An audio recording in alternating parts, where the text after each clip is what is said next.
Okay, I think we'll go ahead and get started. I'm not sure if we'll get any more, but we'll see if they trickle in.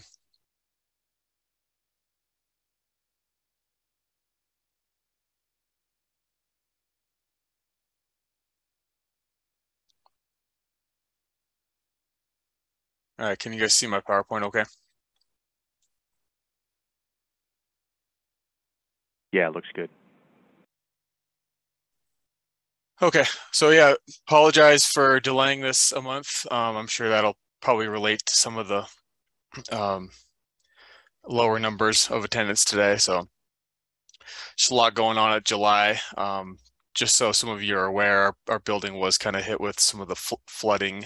We had an event come through July 3rd at Helena, and we're still not back at work because it flooded our entire first floor and basement because essentially the roof pipe leaked into our building. So that's how we were impacted, even though we weren't downtown or whatnot. So um, so yeah, just to give you some cadastral updates, we received a migrated ArcGIS Pro parcel fabric of the Canon SDI in May. So the company that did the migration was Premier Data Services. I think they're called something else now. They've been called IHS in the past as well. They're essentially BLM's contractor. They've been doing the Western states upgrades. For the most part, most of them are done. We were like one of the last ones to kind of slide in within this fiscal year, and I think they still have 4 or 5 other states to do next year when more funding becomes available. Their fiscal year is kind of different. It's like September to end of August. I believe that's it, or maybe it's end of September to October. So yeah, so that went pretty well, and we've communicated with BLM to get some of the new workflows and the new schema matches kind of set. So we're still kind of working through that process. We delivered the data set to Premier, the ArcMap service, to them without control points. And so now we're going through the process of getting the control points imported into the new parcel fabric because we wanted to have control with it, of that migration. So, and things are quite a bit different. I don't know if any of you know much about the old parcel fabric. Essentially, the control points would be a separate feature, and this process, the control points are more or less part of the points. I think you can have it as a separate feature, but really in reality, the new workflows, it's all one. So the PLSS points and the control. So it kind of adds kind of an extra layer of confusion because all the control point schema is now kind of merged in with the points. So you kind of have a big long list to sift through. So we are hoping to resume adjustments in September. That's kind of still the plan there. We're getting fairly close to, like I said, with the workflows with all that. It's quite a bit different. And then we're planning actually for a fall publication. So some of the work that we did this spring and early this summer before we got cut off with this migration process. Because yeah, we sent them, actually no, it doesn't cover any of this stuff this summer. So we've cut work off in February. I think it was towards the middle part of February. So we haven't been working within our fabric for several months now. So yeah, we are looking forward to getting back on track there. And then the hope is to do twice a year publications. So starting this fall, probably do a fall and spring publication. That's kind of the plan right now, but a lot of that will depend on workload and any sort of technical issues that arise. Hey, Jeff. Yeah. This is Dan Staley. I got a quick question on that. Will the control points be part of that update and publication? That I don't know yet. I've yet to test the new publication. Really though, I'm kind of hesitant to include it though, Dan. I mean, it's just the way that the fabric works. I'm actually not going to be importing all the control that I have, just because we haven't adjusted some of it. So once I import it, you kind of go through this process of matching it right then and there when you run the geoprocessing tool. It's like import points into parcel fabric or something like that. And so if it doesn't match a threshold, or you could simply just import them by name, it essentially, if the control points are like, say, say 6 to 12 meters away or even further away from that, it would then shift that point to there and say, I'm not going to run an adjustment in that area for like several months, and then we publish in the meantime. Now it's going to look like that point's shifted. Yeah. No, I like that not being part of those, of the CAD and SDI publication. But it every time I go to submit or get control points, I usually I kind of have to follow my nose on how to get to that data. So just maybe to keep that on the state libraries radar on where to publish control points, even if they aren't used in the parcel fabric shift. There, that's still good public data to have out there. Yeah. And we've been meaning to set up a separate meeting with a few of you. I think we are going to just use that as to simplify the control point process potentially, and then to kind of clarify any sort of confusion from your guys' end on that sort of thing. So yeah, I think we'll set up something within the next couple of months to kind of hash out that process and answer any questions or address any technical issues that we may be having with our website. So sounds good. Thank you. Yep. Yeah, and then I don't know if this has officially been announced by the state library. I know we've received word a week and a half ago or 2 weeks ago that the 2021 NAEP web service is now available, and we've incorporated that into our web services. So yeah, I thought I'd just make that announcement within this setting, but I guess look for an official announcement from the state library here shortly. I know there's been a group of us that have been out of town last week. I think the Clerk and Recorders conference in Shoto was last week that a few of us attended. Not myself though. I think it was Michael, Megan, and Aaron that were up there. So does anyone have any questions or any other theme updates that should be on my radar?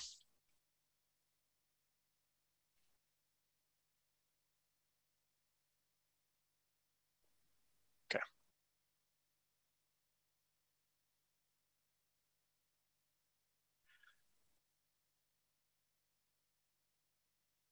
Okay. Thought I'd go through this. I can't remember. Let's see. I stop my share real fast. That I'd just pull up this document.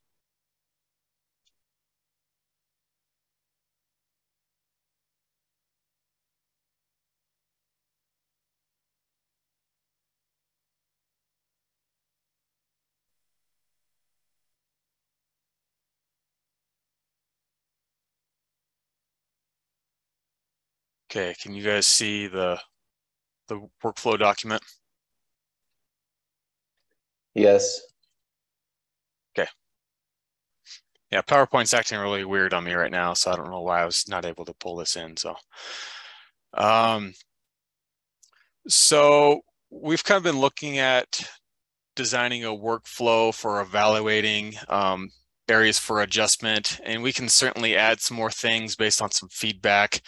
I thought I'd at least talk about at least these trigger points and what that sort of means. We have always had areas that are brought to our attention, but sometimes it's just we don't necessarily have a formal process of what to do with that area, or how to go about evaluating whether or not that area warrants for an adjustment. So I think this would be a good thing to put into our theme plan, just so folks are aware and they know the trigger points of how to get an adjustment, or what would qualify for an adjustment. So yeah, feel free to jump in here. This is, pretty informal. And so basically for this, for these areas that the state library receives, I think, working with Department of Revenue, I certainly work with the local cartographer or analyst whenever something comes to my attention.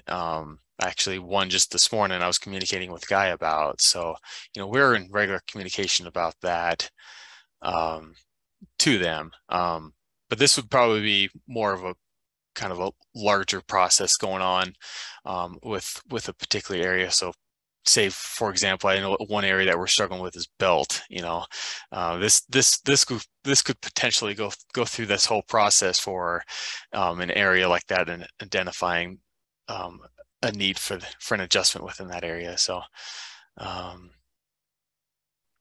yeah, and then that map that we were talking about at the last meeting, I think this is probably a good way to incorporate that through this process, and then we can figure out through through the fields or the schema of that data set of what to make available to the public. So from our end, if we're maintaining something that just would be identifying an area for an adjustment, that could be separate from the layer that we maintain for like issues that we see within the data in the notes or whatnot. So I think we could probably figure that out within the next few months, to at least what to include on these data sets and how to maintain them.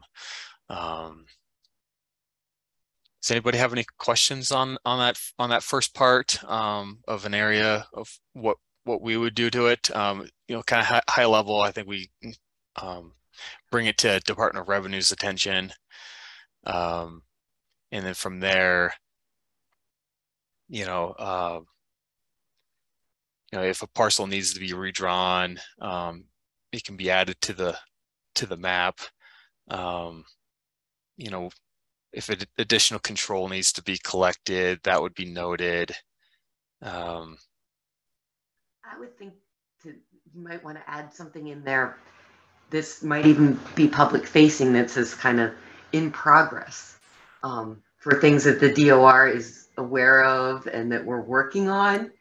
I just want to say, like, for instance, town of Dillon has really good control now, but like the whole town needs to be redone because it's a mess. And so it's going to take me a while. But if, you could just say in progress, like expect to see updates, at some point in the future, like, hey, we're aware of it, we're working on it. Yeah. Is that something that, and maybe Brandy can chime in too, from a larger standpoint, but is that something like Department of Revenue? Because that's certainly that I wouldn't be data that I wouldn't be prevalent of knowing, like what sort of redraws are happening with Department of Revenue, and a lot of, yeah.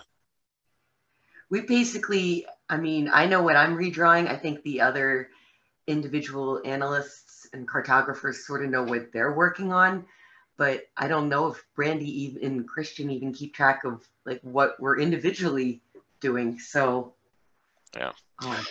Yeah, I know from a high level from Canada SDI, I usually have either individual townships or like areas that I'm working within, and I'll have a progress map kind of set up for that, so if something is proposed or if it's in progress or if it's staging, because typically staging is control has been received, but I just have not yet started the process of, and then obviously complete.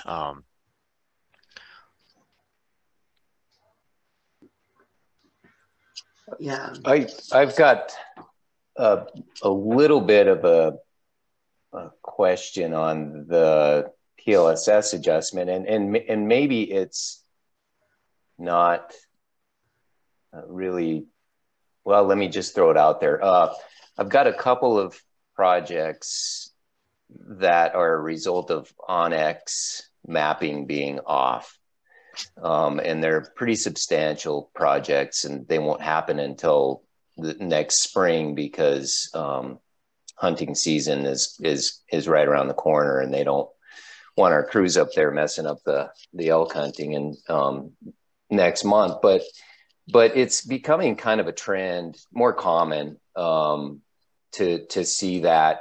Well, we need our property surveyed because it hasn't been mapped in over 100 years, and OnX is all messed up, and OnX is just getting their layers right from the what we all call the cadastral. I think that's where they get their layers from, and their data. But at the end of the day, I may or may not file or record something publicly on these properties, and there's a lot of good PLSS data that comes with those surveys. Now, it's a private job, and and with respect to CAT NSDI and the massive amount of land that we're talking about with CAT NSDI, it's probably not worth the state's trouble to make an adjustment for such a small area. But I just kind of wanted to throw it out there. It's just a thought I'm having, that at the end of the day, we get the boundaries corrected,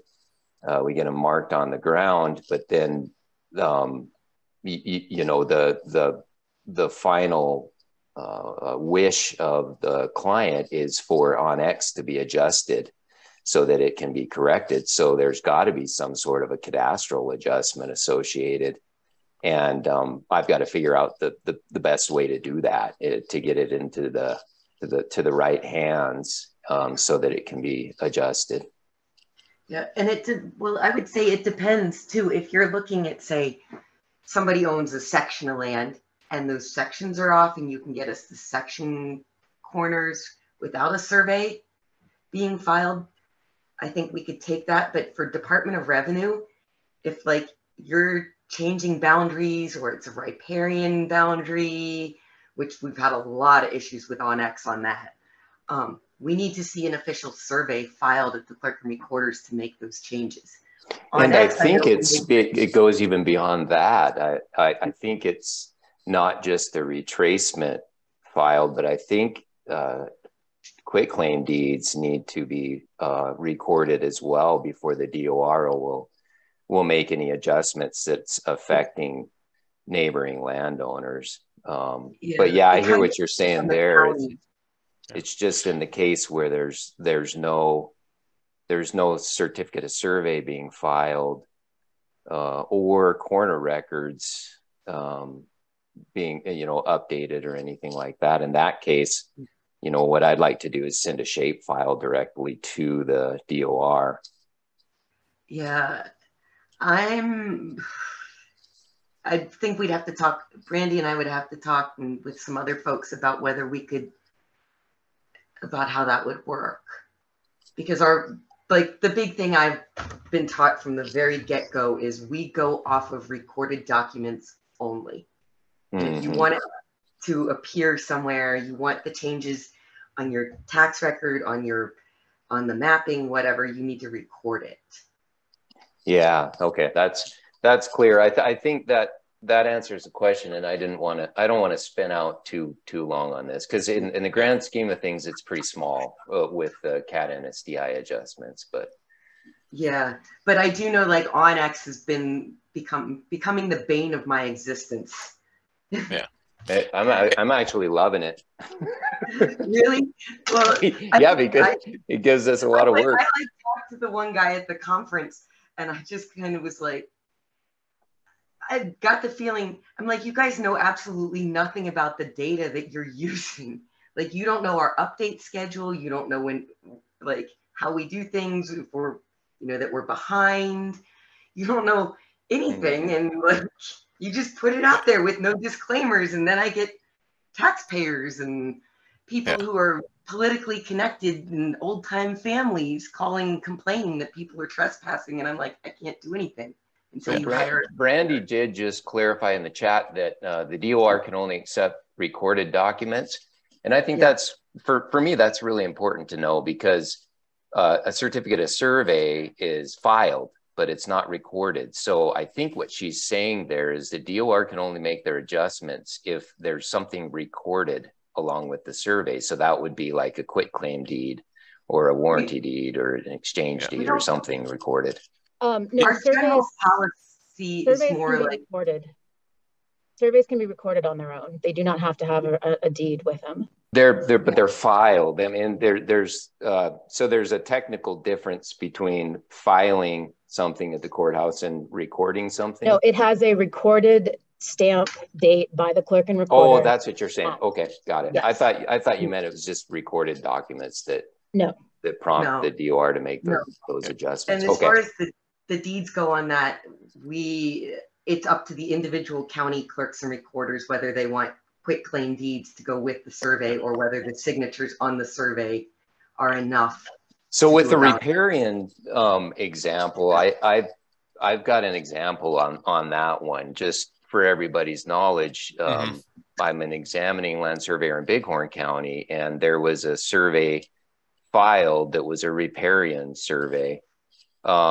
But there were no deeds recorded along with that survey. And so the DOR couldn't make their adjustment because there were no adjoining landowners that were buying off on this, that taxes were going to be adjusted. And so that I didn't ever follow up on the end of that story. I think probably what happened is they went ahead and recorded deeds so that the cadastral adjustment could get made.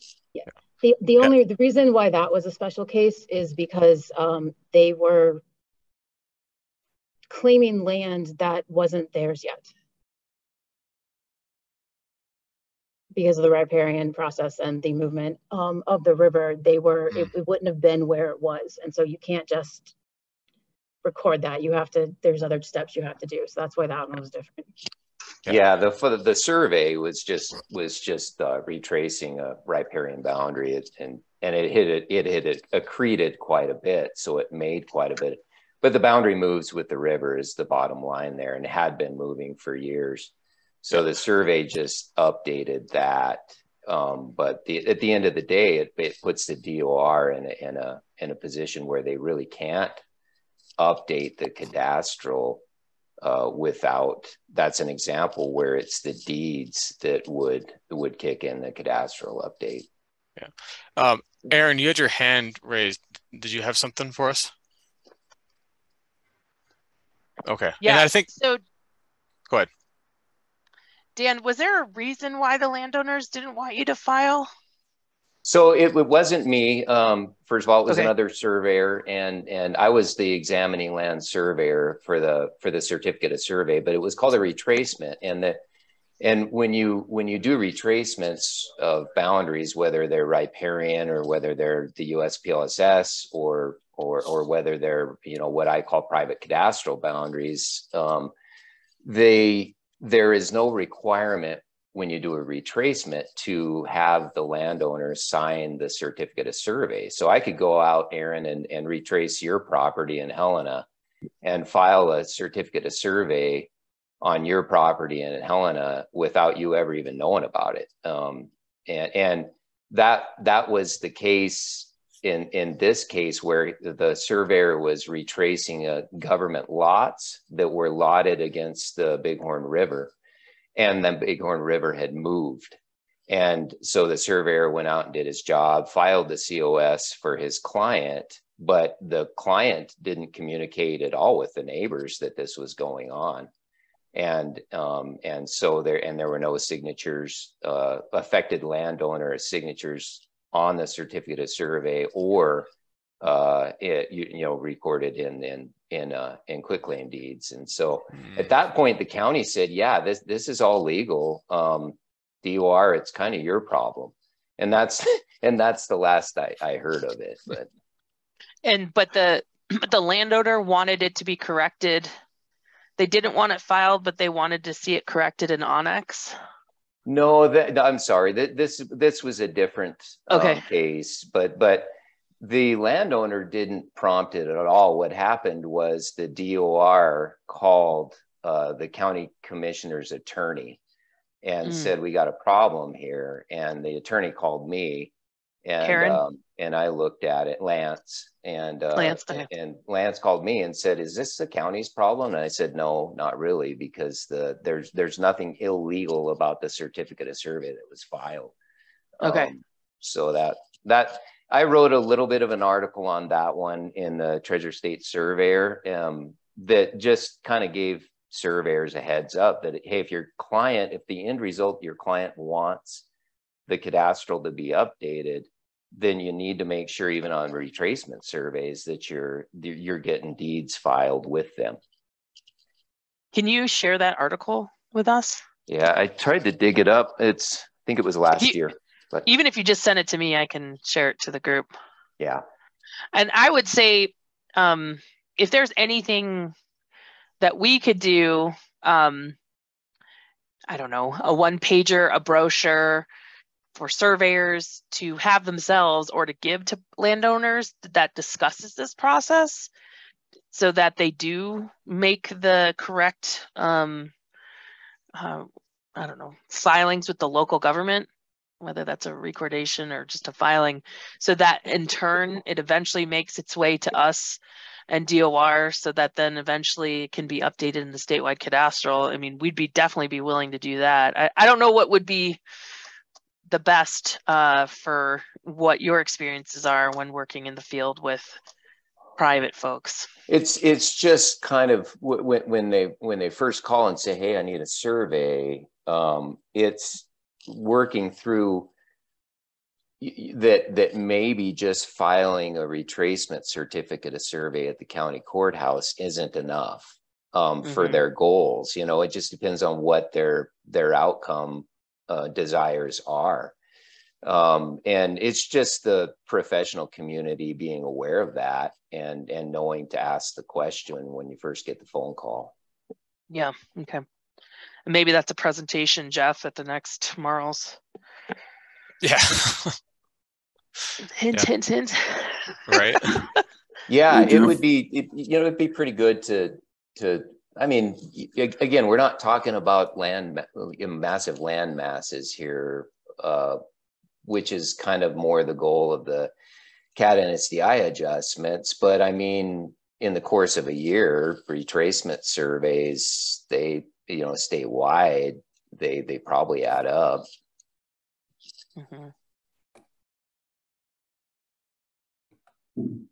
Yeah, I know I get a lot of them, particularly in the towns where they never monumented all the individual lots. And I can tell when Andy Holleran's ready to tear down some more buildings and build something new, because I get retracements on his stuff.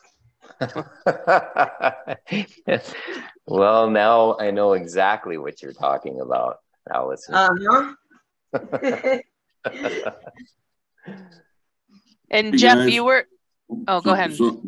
I'm sorry, Aaron. I'm trying to figure out how to raise my hand here. We've had this issue in Yellowstone County as well, where somebody would do a retracement per se, and they're basically correcting, because the river has moved so much that they've all of a sudden added all this land to their property. So basically the problem is the word retracement, because usually when they do a retracement survey, they're not changing anything. They're just retracing the boundaries, the existing boundaries of what's going on out there. And obviously with the river moving and everything, that has caused them to, obviously think, well, this is my new my new property now. I'm just retracing what is there, but they're actually gaining more acreage now, and if it is a survey, they're gonna change their legal description, which kind of changes the whole idea that it's not technically a retracement anymore. But that seems to be what the issue is, I think. And we've had that discussion with DOR as well, trying to figure out, well, is this technically a retracement or is it not? I mean, technically you can have anything as a retracement. Yeah, you know, it gets complex with meandering law, but it's the meander that changed the boundaries. So technically it is a retrace. It's correct to call it a retracement, because meandering boundaries are only used to calculate acreage at the time of the survey. But then that acreage changes whenever the river meanders. But yeah, maybe it's just calling them something different, so that people know that, hey, this retraces a parcel that hasn't been retraced since, you know, the late 1800s. You know, call it a meander update survey or something like that. Maybe that's the solution. Sorry, Aaron, I didn't mean to jump on your toes there. Oh, no problem at all. This is a pretty fascinating discussion. The one thing I was going to say is when we're talking about workflow and evaluating areas for adjustment here, Jeff, is a few years ago, it's many years ago now, but we started to create a group to do change management for the CAD and SDI. There might be some documentation out there, and basically this group, I think it was going to be a subgroup of the council, and it was going to be something that would help prioritize areas and funding. And Michael and Bob are around for that too, so if you want to chime in. But it seems like this would be the first piece of it, is to just evaluate areas for adjustment. And I could see there being some sort of process where we get some sort of a notification as the state library that people that areas need to be adjusted. And then also I would envision DOR is probably going to get those as well. But if we could have some sort of centralized reporting system that both agencies could possibly sign off on potentially even the local governments that manage those their data, that could be something that I think could benefit everyone. And that way, Jeff, you don't have to try to manage MS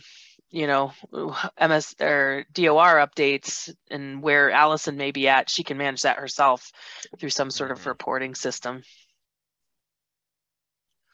Yeah, that's good feedback, Aaron. I think that's kind of what we were trying to discuss here, whether or not that reporting system, if it's a form or if it's a map, or I think I'd rather see it be a map, just because most of us kind of visualize spatially anyway, and then you can obviously set the extents of that adjustment or redraw or whatever we want to call it.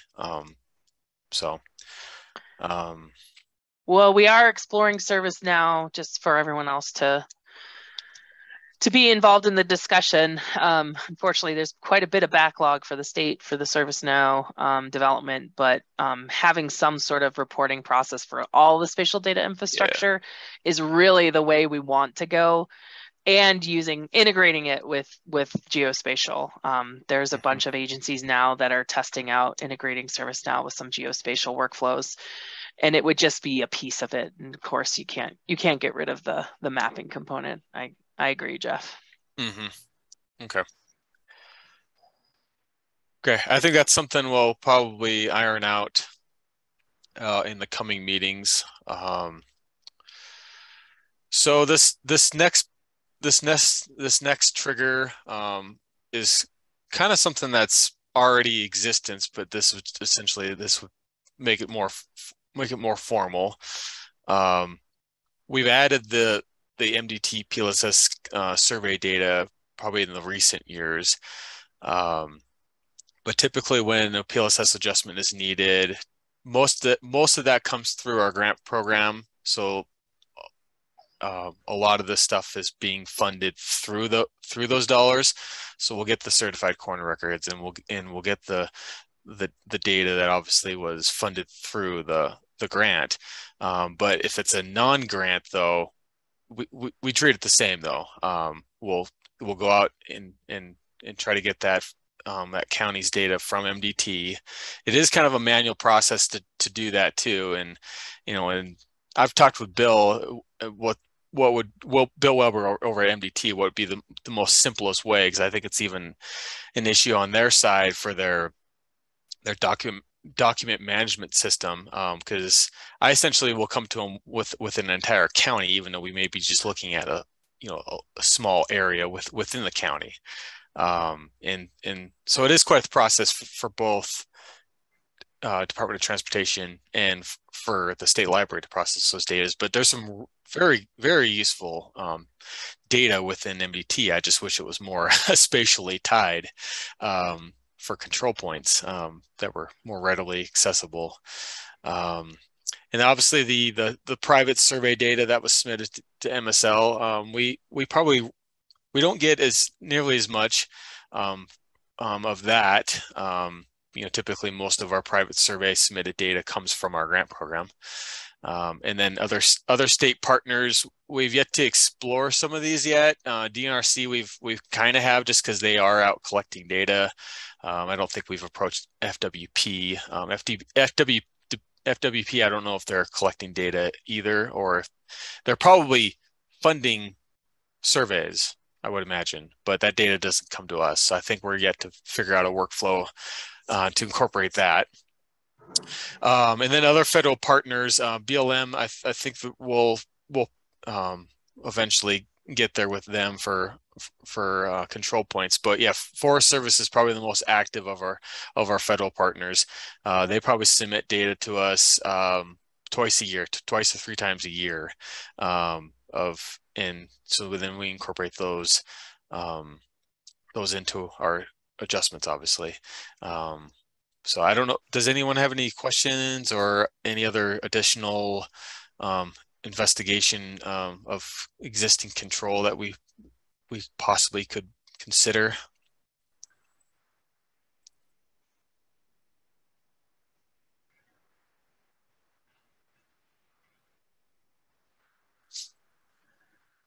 Yeah, tribal's not on here. Oh yeah, Mr. Tribal. Okay, I'll add tribal on there. I'm guessing you don't use the National Geodetic Survey control at all for this? No, I don't believe so. Yeah, I mean, we're not really boundaries in PLSS, but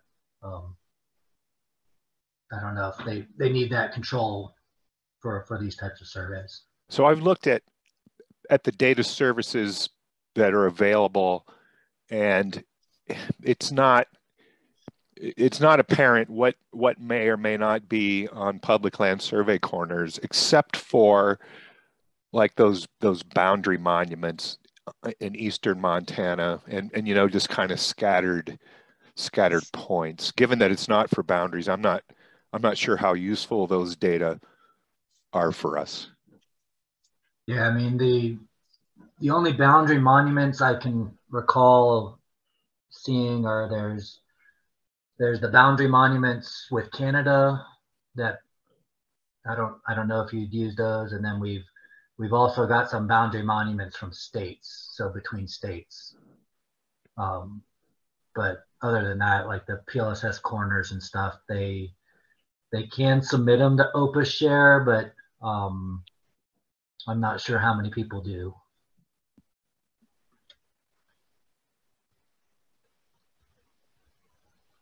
Okay.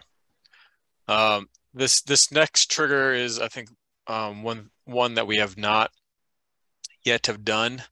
And I'd be curious of what Dan's thoughts would be, or the best way to go about this. Is if it's been identified that additional survey control is needed, MSL would look for partners to acquire that data. And one way could potentially be to query the private survey community for existing control that we have not received. But that's, like I said, that's one process that we have not gone down yet, or really have the best mechanism in order to do that. I mean, historically, I think it's been done through the grant program. The grant program, yeah. And that's like you said earlier, that's pretty much been the way that control has been collected, is through the grant program. You know, just throwing out some ideas and seeing what sticks. There's a lot of counties that actually have term engineers and surveyors hired already, and so I just got to wonder if it can get run through the county, and paid for in a manner that's not tied to the grant program. But I don't know. Yeah, I guess I was referring more to like existing control data that already exists and has been collected. Gotcha. Yeah, that's just kind of getting, for me, and in my mind, it's just getting the process really easy on how to submit that control, and then getting word out, you know, education in the survey community. And there's going to be, you know, the survey community isn't going to be all in on board on this, and that's not any surprise to anybody that's been around for a while talking about this idea. But there's going to be also a substantial number that would love to submit data every time they do a survey that involves a PLSSS. But it's just, you know, getting word on how to do that. Dan, Bob Holliday, I just kind of,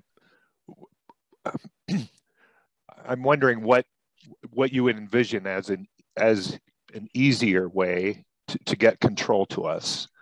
I mean, in the past, we've proposed things like, you know, an Esri map with survey 1, 2, 3, and the surveyors that were on the council at the time weren't really interested in something like that, because they felt that maybe they wanted to review data before submission, that kind of thing. Well, I'm going to just speak for myself and not for the organization, Marls, but for me, it would be, if it takes 2 minutes to send a coordinate list of US PLSS points to an email, I'm going to do it. Right. If it's a process that takes multiple phone calls and reports, and it might take a half an hour to an hour, I'm going to have a hard time looking my client in the eye and tell them I got to charge you to submit this state data. Okay, so I guess probably, as I see it right now, the issue is communication, because I've always been tried to be clear with folks, and it is communication in this. I mean, is it a text file, or? I mean, if you want to send, for example, if we're paying to get corners collected, the spreadsheet is the way to do it. Yeah. If people are sending me data because they want to contribute, I'm going to take it in pretty much any format they send it to me in, and or at least agree on some common method. A bunch of the Forest Service people are doing that now, and they're happy with the spreadsheet, and I understand that some folks might not be. So I'm not sure how we get that message out, but if well, I think the spreadsheet's easy enough. I think we just, if that's the common format that you prefer and emailed, we just get that message out. Just fill out the spreadsheet and email Bob. Yeah, I'm interested in making it as easy as possible for folks to submit data without going through a big like application development kind of exercise, unless folks are really going to use that methodology.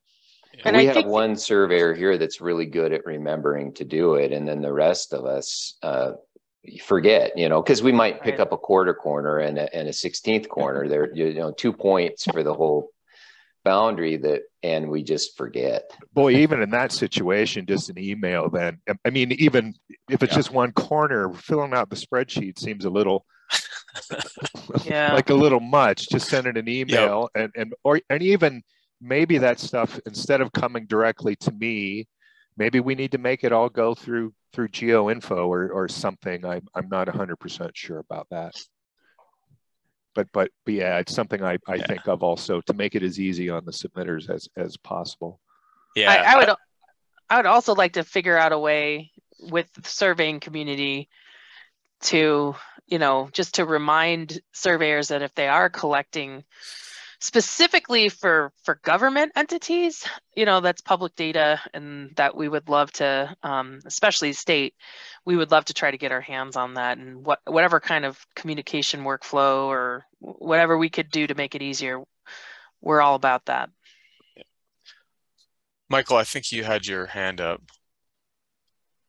Yeah, we talked about this in the last meeting for a little while too, and I think something that was suggested was coming up with, I don't know if it was, guidance or suggestions of when the surveyors are collecting data in their whatever data walkers and stuff, like coming up with the standardized or the minimum fields that they could just export and send us as, I don't know if it comes out as a text file or CSV or what.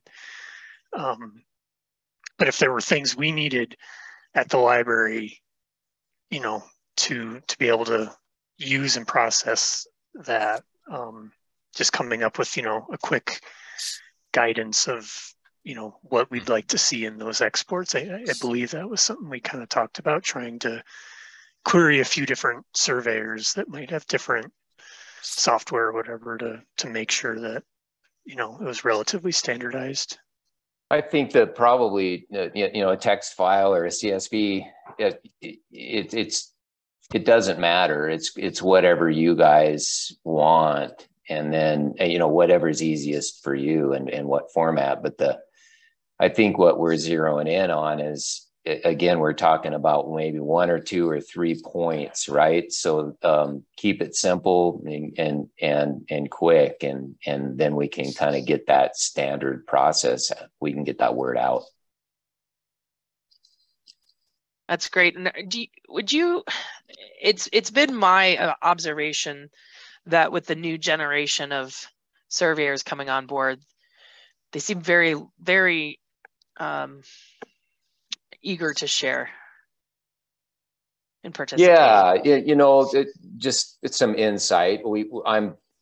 I attend South Central chapter meetings, which is, Gallatin Valley and Park County. And, it's the room is divided whenever we talk about publicly sharing our data, and it's right down the generational lines. Wow.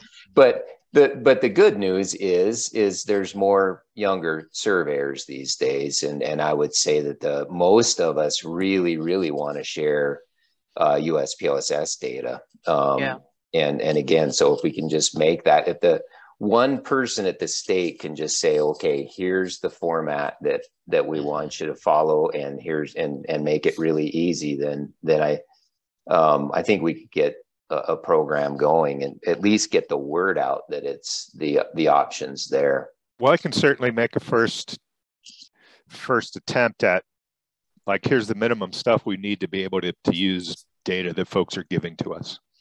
That's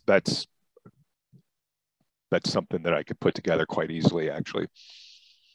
We basically need to know the datum, coordinate system representation, and the corner ID, and the latitude, longitude, and elevation, if the elevation's available. Bob, I could see that as a one-pager, or maybe like a postcard or something we can send out, or email. I think it'd be pretty simple. I think so too. I want to just blow everyone's minds right now. So MLIA was enacted in 2005. So there are kids that have grown up with Cadastral and they're going to be entering college soon. So in a few years, we'll have people who have only been alive when the times when we did have Cadastral, and so they won't appreciate the old ways. Until Cadastral goes down, and then they're yeah. You're Or just they making just- me feel old now. Or they just sorry. or they just cross over to Wyoming or Idaho, and they have appreciation how publicly True. and widely Montana is available for cadastral information. So I try to remind everyone of that. try to go to Idaho and do the same sort of thing. It is kind of Okay. crazy to think about, though. Yeah, that is. So Cadastral was rolled out in 2005, huh? Well, I bet it was even earlier than that. I think it was earlier. MLIA was enacted in 05, but Oh, right. Yeah, Bob, you were Cadastral. hired right around that time, right? Boy, Cadastral came out probably in like 2001 or something, the very first go round of it. It's been around through a couple of iterations and several technology changes. Yeah, I mean, I remember the iterations, early build iterations of that before I left Cascade County. Yeah, So, it was township based. There's no statewide information. I mean, we didn't have a computer that could process a statewide shapefile without chugging along. I wish we had screenshots of them. I can't find any anywhere, just for historic, trying to develop a history of the cadastral. Yeah, I've been cleaning out paperwork recently. If I come across anything, I'll try to keep it set aside for you, Aaron. Oh yeah, that'd be great. Thank you. Pretty awesome that, And actually, 20 years sorry, later. go ahead. I was just going to say it's pretty awesome that 20 years later, people are using it every single day, and it just kind of a testimony for the effort that went into it, is that it was totally worth it. Well, the crazy thing is there's hardly any of those folks around that were a part of it. But what's crazy is I've been cleaning up, Zim kept extensive records, and we still have. I had the reason to clean an upper area because we had a water loss, a coffee pot above our floor. Oh, that's a sissy overnight. Water loss.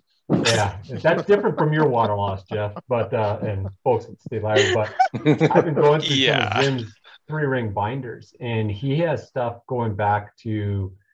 I was reading through minutes from the time when he was coordinating discussions with the surveying, with Marls and the GIS community. We had like MJIC. Yeah, back. I mean, yeah. So there's been. Oh, can I see that? Maybe. I may have gotten a little cost happy at one point in time there, Aaron. So I feel you. It's okay. Hopefully Stu's cabinet's still intact. Yeah. So yeah, it was. There's a Stu cabinet. Zim, everything he did, every project he did was a 3-ring note binder. I've got. If anyone needs 3-ring note binders, let me know. So yeah.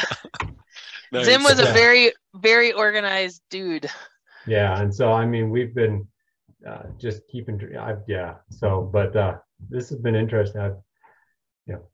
We'll keep up on that discussion here. So I'm sorry, I shouldn't have jumped in. Yeah, I'm jealous of that because I write something down and then I forget where I wrote it down at. So I was like, well, what was the point of even writing it down? So. Well, I'll tell you, Michael, I've ended up now. It's twice. It's happened 2 times just in the past year where the coffee pot upstairs that has a hard pipe into it, the pipe broke off twice, and the second time the early morning night crew or the early morning crew that came in found literally raindrops in our office up here from the water dripping down, and so I now have cleaned out the area and have put plastic tarp over all map cabinets and everything up there in anticipation of their coffee pot leaking again, even though they've now plumbed it in pretty solid. So got some angry coffee drinkers. I don't know. Who knows? So yeah, that's serious business to plumb in a coffee pot. I've never heard of that before. But... well, it's one of those Bun coffee machines. It's one of those things that it actually has a water feed into it. So I see. I bet it makes horrible coffee. I've never tried it. So, but they had one in Cascade County, and I used to drink that coffee all the time when I worked up there. So, but yeah, I'm done sharing my woes here. Okay. And then this last point here, once enough survey control exists, to perform an adjustment, and we already do this essentially, but you know, using so we essentially use that control that we either received or gain control of or whatnot through the grant program, all through all the mechanisms that we get control from. We use that to adjust the CAD and SDI, and then adjust the parcels of either DORs or the independent counties. So we're already doing that, and then obviously the adjusted parcel work would need to be evaluated for additional work. And kind of like what Allison was saying, sometimes there's plenty of control, but then the town has to be redrawn due to kind of historic issues with how the plats were digitized essentially. So go ahead. Oh, do we have?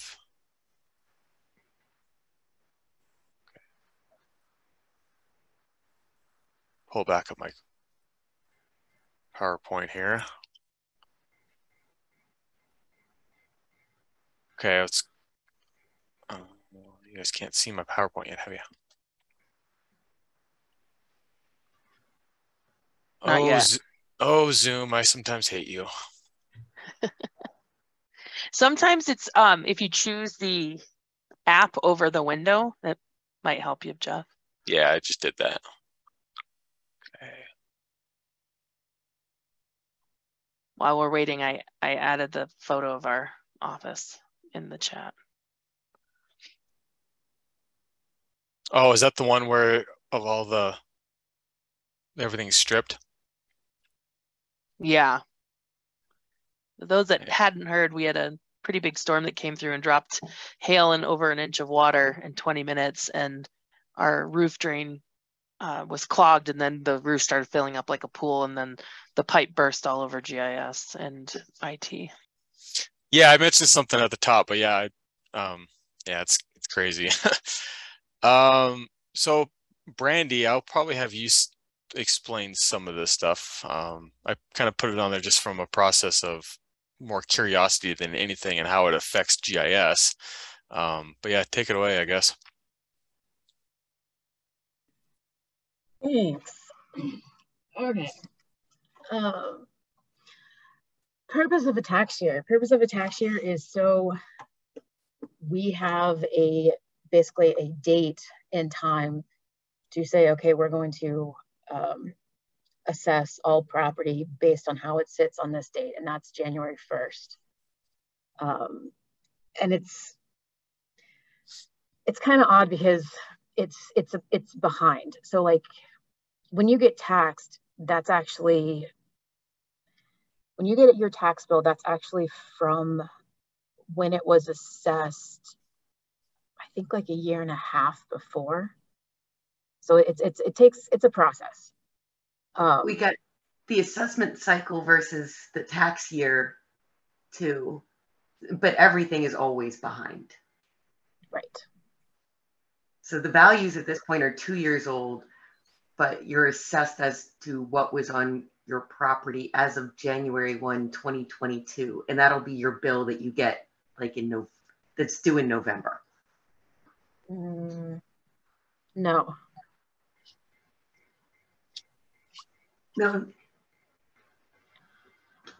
See, it's confusing for us too.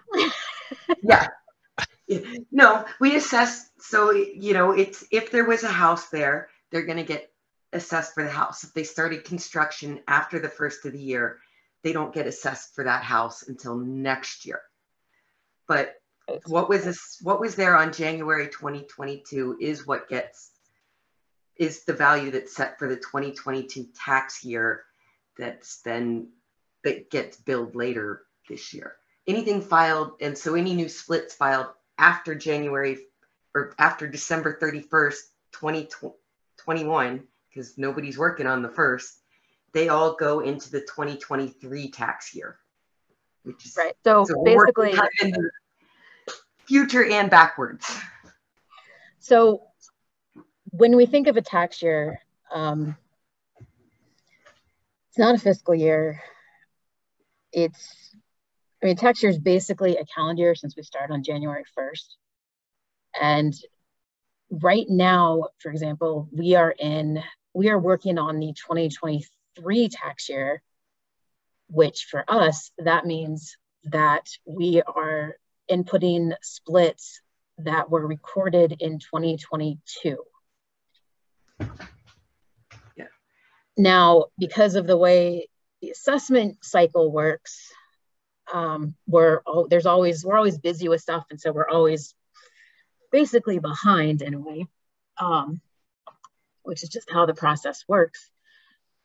So only a few of our analysts have started doing splits that were recorded in 2022, even though we already have over 8 months of time when these things have been, turned in and recorded by the clerk recorder's office and then passed on to the local PAD office, and then it gets passed on to GIS. But the reason for that is because when we do assessment values, and actually it might help to put the PDF up, Jeff. It may make it more confusing. I don't know. This right here, the cycle? Yeah. Yeah. Okay. So there's a lot of stuff going on, and I can kind of tell you what GIS is doing during this time. So let's start at the very top. That's January 1st. So that's the general assessment day. So that's how things sit. And basically it means that's how things sat on December 31st of the year before, because it's a holiday on January 1st. So anything that we have, it has to have been recorded. Anything that we're going to use on that January 1st date, it has to have been recorded the prior year or earlier, obviously. And that's the recorded date, not the survey date, not the sale date, not even the deed date. It has to be the recorded date. The actual recorded date. Right. Which that can be a process too. Yeah. It can't even be the day the county commission signed it. If they signed it on the 31st, but they didn't get filed till the 2nd. Right. Yeah. Yeah. Okay. So in January, GIS is still working on splits that they received the year before. So split, by the way, in our lexicon is anything that changes property lines. So this could actually be a combination where, you've got the house on one site and the septic is on another lot. And so those are allowed to be combined because you need one to have the other. So that changes, that's technically, you're not splitting out any property, but we're changing parcel lines. We just call anything like that a split. Yeah, even retracements would be a split. If it changes the square footage slightly, changes the plat number, all of that, it doesn't get recorded until the following tax year. Even though you surveyors don't consider it a change, we do, because you're changing the legal description slightly. And yeah, it's a change in the tax parcel. Something's changing on that parcel. So GIS is usually still working on the prior year splits, probably from January to March, maybe even April. During that time, they're also every year, I don't know if you guys know, but our ag land, qualified ag land and forest land is actually, the values for that are obtained through a GIS, very complicated, complex program that is incorporating the soil types, what the soil can sustainably produce based on how you're using it. So if you have an irrigated field, if you're doing dryland hay, if you're doing, I can't even think, grazing, whatever it is, it's based on the soil. And so that's very, very much location based. So when our priority when we're doing anything with the parcels is to have the best, most accurate qualified ag and forest parcels, because they're actually using their location in the GIS to grab the soil that's there. So when we have a town that's off, we're just yeah, that's nice, we'd like to get to it, but we need to make sure that the ag parcels are correct first, because that's actually using the soil that looks like it's directly underneath of it in GIS. Hopefully it makes sense.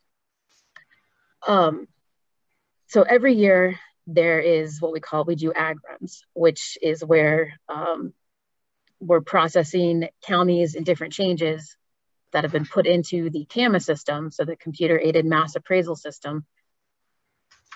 All of those geocodes have to get run through this productivity process in order to figure out what the new productivity data is. If a home site is being added, it gets run through the process. If a home site's being taken away, it should technically get run through the process, but there's other ways around that. If there's a split on ag, nothing else is changing, you're not changing the fields, but you're actually splitting the parcel, then both of those have to be rerun to figure out what the productivity is. So that's what's happening between March to June.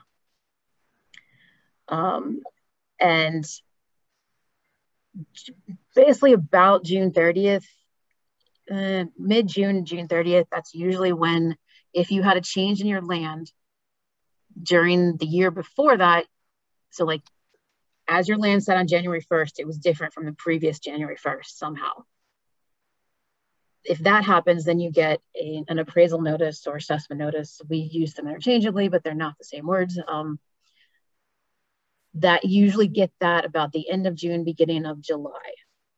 So that's what a lot of people think of as getting their tax bills, but it's not your tax bill. It's just say, hey, this is what we have. We don't even know how much your tax bill is going to be, because the local governments have to take this data and figure out their mills after that. So we can show you what it was last year. We don't know what it's going to be this year. So that's all happening through the first half of the year. So GIS, we don't start doing the new parcel changes basically until July, sometimes August, and some probably won't start till September, because we're still processing ag Aaron, we can do that. We're still processing ag, and any appeals that have come in from the assessment notices that were sent out at the end of June, we're still having to deal with those. So not all of our analysts have wrapped up their county for the 2022, we'll say GIS parcels. Which is part of the reason why everything looks like it's so behind, and people are like, oh, my split's not there. It was filed. I mean, 2 weeks ago. It was filed January 2nd. It's not there. It's like, well, it's because we're not even on that tax year for parcels yet with what we're doing. And I think that's what causes a lot of that. Sorry, Allison. That's a lot of the frustration, is that they're not real-time updates. Or more real time. I know the local counties that have it, theirs is more real time, but you still have to have some information from PAD. And if they're not able to work in that next tax year yet, because our appraisers are not even allowed to do anything. They couldn't even touch the 2020 tax year until close to the end of June. Yeah, until we roll over to that next tax year. That's what we call it. And also, like, a lot of us analysts are fed the new splits and the plats and the geocodes through what we call PVSs. And the PVSs have other responsibilities. So they don't start working on them till maybe July, August. It depends. They're busy. They're certifying taxable values for all the taxing jurisdictions. They're handling different things, doing deed transfers. There's so much else that they're doing that they can be behind. So they're late sending everything to the analysts. So it's been that much delayed. And maybe we shouldn't even say, hold on, Allison, maybe we shouldn't even say late. It's more that this is just how the process runs. It's not even like, on our schedule, we're fine. Right. We're not late. But we know it's frustrating. We know it's very frustrating when things have been turned in and they're not there yet. And I know it's a separate issue to talk about owner names, which has nothing to do with GIS. That's just a completely separate, when a property sells and the owner names have and have not been updated. That's a different discussion, but we would like to have more on-time parcels, but I think I don't know how we make that happen. Dan? Even, I was going to say, even if I, like, a lot of times I will, if I have downtime in the spring, we'll start drawing in the new parcels. I don't necessarily split them out or anything, but I have them ready to go when I get geocodes. I can push them out and they can go on Cadastral, but there's no data that's going to link to it, because until it gets into our CAMA system, which won't be until midsummer, and the PBS gets to working on it and entering that data, you can see a parcel, but you'll click on it and it'll won't come up with any information. Dan, you had a question? Yeah, and you might not be able to answer it.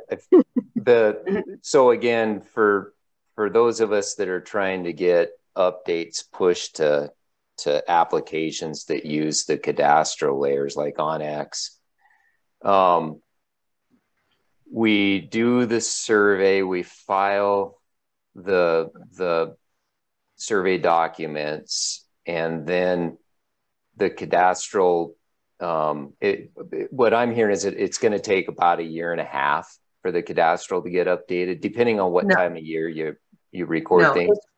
If you record it, say in January, say if you recorded something January 2022, you can expect to see it sometime this summer, this fall, most likely. At the very latest, it would be spring of 2023. Okay, gotcha. So and like, as I get caught up with some of my counties and the PVSs get caught up with their things, sometimes stuff that gets filed November, December, that can get entered and show up right away. Although the parcel lines, get updated just once a month, the CAMA data that's tied to all of it gets updated nightly or almost daily. Yeah. So the cadastral website has 2 different databases there's the GIS, which is just the lines, and then there's the Orion, which is all of the information about the appraisal, the ownership, the legal description, blah, blah, blah. Okay, so the lines, the cadastral lines themselves, typically get updated monthly. Is that what you said? Yep. Okay, got it. And that's in line with the library's cadastral update. It's that we use the web services the library uses for that. Okay, yeah, I understand. Thank you. Yep. And I mean, it's like, I even in Gallatin County, I geocode, I used to geocode parcels, and I could even assign geocodes to my new parcels, and you could see them on Cadastral and you can click on them and nothing happens. So that's the other. Yeah, because if we can make it appear, but it's not going to have the information people want. Yeah, so either our parcels are ahead or the information is ahead.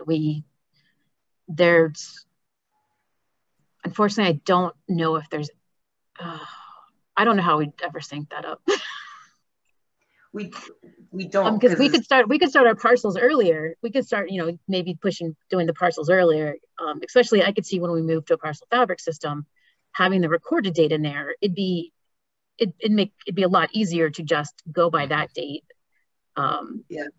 Instead of having to have like, hey, this is our feature class of the 2022 parcels, and here's our other feature class of 2023 parcels. But right now we do separate feature classes by year, and we have to, for the ag land process, we cannot update those in the ag parcels until we're completely done with the ag process, or we still have to have a feature class that has the old data to use in the ag process if we have to grab that data. I've had to do, last January, we had an ag run for the prior year, which is unusual, but sometimes they just stretch out. And there's only so much we can do. We could get parcels done earlier, but the problem is that the CAMA data would then not be up to date with that. So it's like the split might look like it's there, but if they click on them, one of them won't have a record and the other one will still be the record from the parcel before it was split. And even if we do things like on the exact same date at both databases, it still takes from when I submit my changes to Jeff at the end of the month until the middle of the month. So the GIS, data that you see on the cadastral website is already 2 weeks behind by the time it's published, is 2 weeks behind what's on my computer. Yeah, it shows up on the FTP site at the very beginning of the month. But yeah, you're right there, Allison, because Esri manages our services, usually talking, about a 2 or 3 week delay from when we initially run that monthly update. So yeah, it's compounding even further behind. Yeah. And that's updated once a month, just to be clear. The parcel database online. Yeah. So, and I know that there have been counties in the past where they had their, where the counties handled their own GIS and parcels, and they assign geocodes, and it's the same thing that happens. It's just, you can see the lines on the map, but you're not getting any information about, who owns the parcel, what subdivision, all that good stuff. Yeah. I'm curious though, from a independent county standpoint, Jeremy or Mike, I guess feel free to chime in. What sort of processes do you guys, is it sort of the same, or are you guys kind of independently managing, drawing in new surveys and then backfilling the geocodes later? I can go first here. No, yeah, we assign the geocodes and tax codes. We get that all to DOR. And we put it in the line work and stuff. So all of our line work, as I said before, is there, but there is nothing tied to it until DOR, gets their data downloaded and stuff. And we have it already automatically linked so that when we get that information, it automatically feeds into our website and our data. So the information gets put in place right away. But yeah, we handle all that stuff for them for Yellowstone County anyway.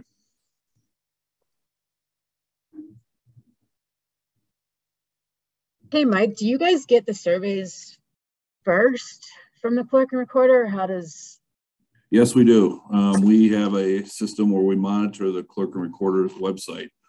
And we get all the surveys and basically we get, we don't get everything that it gets filed, but we kind of query out what we don't want or what we don't need. But we get all the easement documents, all the surveys, all the subdivisions and all that stuff so that we can put it in right away and assign the codes and stuff for it. And then get it off to DOR till when they need to take care of it, that's when they do it. Okay. I think part of the, the DOR analysts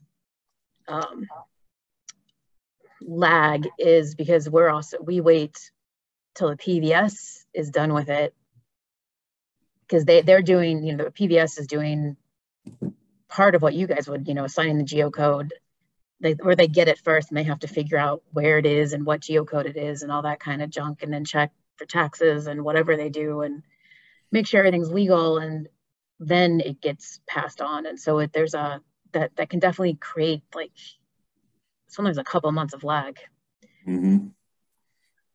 No, we have a dedicated person that takes care of all of our parcel layers and stuff. So she's constantly on top of it. Yeah. Well, we also have some particularly smaller counties that will be months late sending documents from the clerk and recorders to our office. Yeah, that's true. We have people, we had a former analyst who's now retired who would be getting things in July that were filed the previous October. So wow. She was always working in multiple tax years and because we're what's the holdup? Don't you guys know that's your tax money? If you get us this stuff, you get more money. So that's interesting. Yeah, we have a pretty good system that we're tied to clerk and recorders, and we communicate with DOR, and we got a pretty good system with them as well. to where they get all of our setup sheets that we have that we make for all these new surveys and subdivisions and stuff. Yeah. And so yeah, it's pretty good communication we have. Some of these small counties, they don't even have their documents. You can't get to their, their clerk and recorder documents aren't online. You actually have to physically go to the courthouse to look them up. And so, well, I don't even know if everyone has digital, if everyone's even digital. I doubt they are. no, I know Yes. Mar isn't. I know Powell isn't. I think Wheatland isn't. And Wheatland's the county with the clerk and recorder that hand enters everything on her own and is like months behind. But if you ask her, she'll find the deed in her stack of things she needs to enter. There has been a couple of just heads up being on the Miliac committee. There's been grant money awarded for clerk and recorders getting their survey documents scanned and digital. So that helps. That helps. But, like Mar County and Powell County, I know those two for sure. Like, you can't even go online to like look up deeds. I think in Mar, you have to be in the courthouse and they do have it sort of computerized. Powell is not at all. I hear lots of complaints about that one because they physically, we don't even have an office in Deer Lodge anymore. And so somebody they have to physically drive out there and spend all day, like the old days. Right. So there is a huge difference between what the big counties have and how they communicate with the DOR and what they have available for us versus what some of the small counties have. Mm-hmm. Okay, so I think I'll work with Brandy and Allison there to kind of update some of our help documents. I think that would really help some of our patrons that have tax year questions, and maybe even expanding upon on this later on and documenting this current process, or at least trying to with some sort of kind of pertaining to GIS, kind of how the year kind of works for you all, so that more folks are aware of that. So yeah, but yeah, very good discussion. That's interesting. Obviously I've had previous experiences working in Great Falls of tax years, but yeah, it's always kind of a confusing issue to explain to people. Okay, this may have been filed in January, but just trying to explain the process of how Cadastral isn't updated yet. So yeah, and I know it's even frustrating for like local governments because they want to put in geocodes and tax codes, and they want all of this because they want to eventually link all the data together.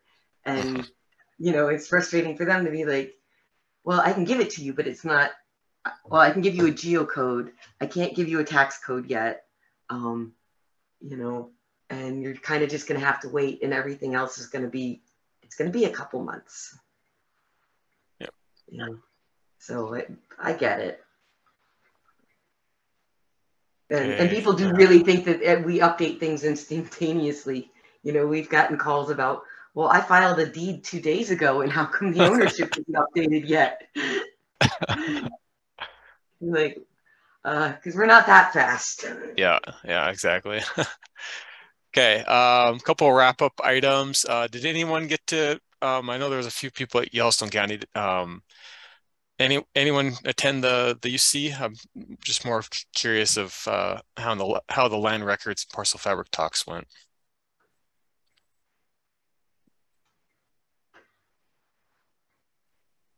I did attend the UC, but as far as the parcel fabric stuff, that was always in conflict with some other sessions that I was in.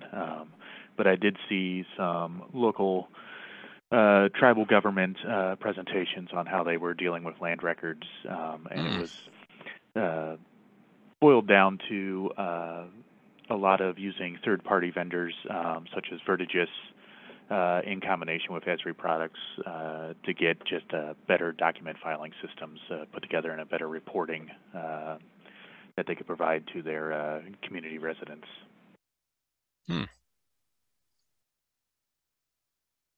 Okay. Yeah, pretty basic overviews of just different projects happening. Didn't see any mind-blowing insights that would apply for us. Okay.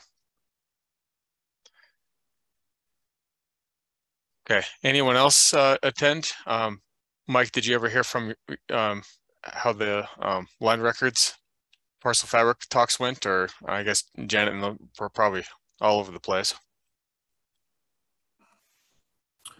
Yeah, Eve went too. She's our parcel fabric person, and she got some good ideas and stuff on how we want to implement things. Good. Which hopefully she's still doing. The whole problem with going to EC, you come back all excited, but then you get back to your local work and then you forget everything that you just were doing. So I'm trying to enforce on them to, try to keep going with what you came up with at the EC. They were all happy and excited. So it was a good conference for them for sure. Good.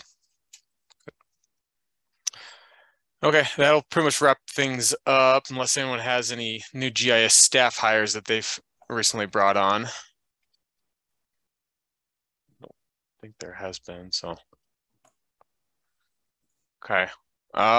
Next meeting is October 19th. I'll work on some stuff, getting documentation updated, and some things to talk about for our October's meeting. So this was good feedback, everyone. And yeah, I'll get the recording and minutes or the meeting notes posted soon on our webpage. And so yeah, does anyone have any final comment or new things to discuss in October?